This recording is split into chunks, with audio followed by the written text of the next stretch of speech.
Hello folks and welcome to an InkDependence.com brief video review and water drop test. Today we've got Caran Infinite Gray. Thanks again to the Anderson Pen Company for sending me these samples to try out.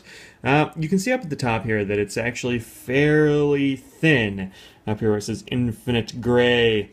This is kind of typical-ish for this ink. It's a weird ink, and I'm not sure where I stand on it, honestly. It's a bit weird. It's a very cool steel gray when you put enough ink down. Let me get the light on here.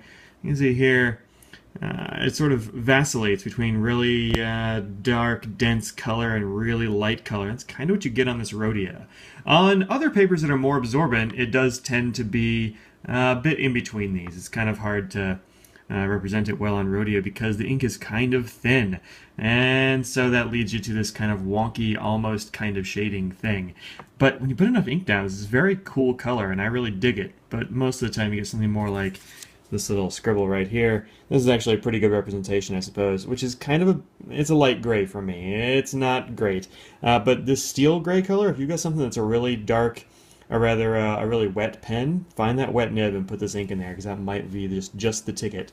Or if you're using a dip pen, this could work out really well, at least for a while. But do try to use this ink more on papers that are absorbent and less on the Rhodia, unfortunately. So there you go. Here it is compared to a bunch of other things. A couple more Caran d'Ache inks. Idyllic Blue, which I've done recently on the blog, and Cosmic Black, which is coming very soon, maybe tomorrow. We'll see how that goes the next day. Mont Blanc Iris Green, also coming to the blog in the very near future. I'm trying to empty out pins for this 6-pin challenge thing, but man, I don't know if I'm be able to do it, honestly. And then down here at the bottom, Pilot's Blue Black. So I don't have any other grays inked up at the moment, but you can tell that compared to this black here, it's really quite light. So there you are. Alright, let's check out the water drop test of this part of this review. Get some of this ink on there. Whoop, there we go. Alright. Not a whole lot of action, really. Just kind of hanging out there on the page. Maybe a little bit of swirling. Nothing too major. I wish I could sort of focus on that bit of the paper, but man, does not want to. Alright. So here we go. Let's wipe this sucker up and see what we've got left over. It does seem to be fuzzing out around the edges quite a bit. And boom, voila, there you go. Not a lot left on here, but also even less showing up here. So this one, no water resistance to speak of. Those lines are almost completely gone. Even the dots are almost completely gone, and those are always a bit more ink than on the lines themselves.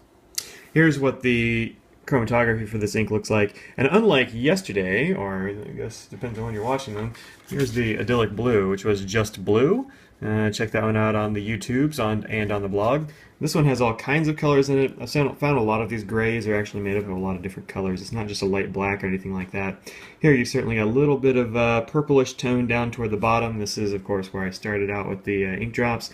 And then it sort of fades up here to browns and a little bit of blackish and some of this really light turquoise color. So, interesting combination going into this Infinite Gray. I do wish that the ink was a bit thicker. Saturation, I don't know if saturation is the problem. I think it's really just that the ink is thin, a little bit watery. So there you go. That's Caran d'Ache's Infinite Gray. Thanks again for the folks at Anderson Pen Company, Brian and Lisa, for sending me these ink samples to try out. And you'll find the rest of this collection, not calculation, goodness, I have a calculator in front of me, that's my problem. You'll find the rest of this collection off on InkDependence.com.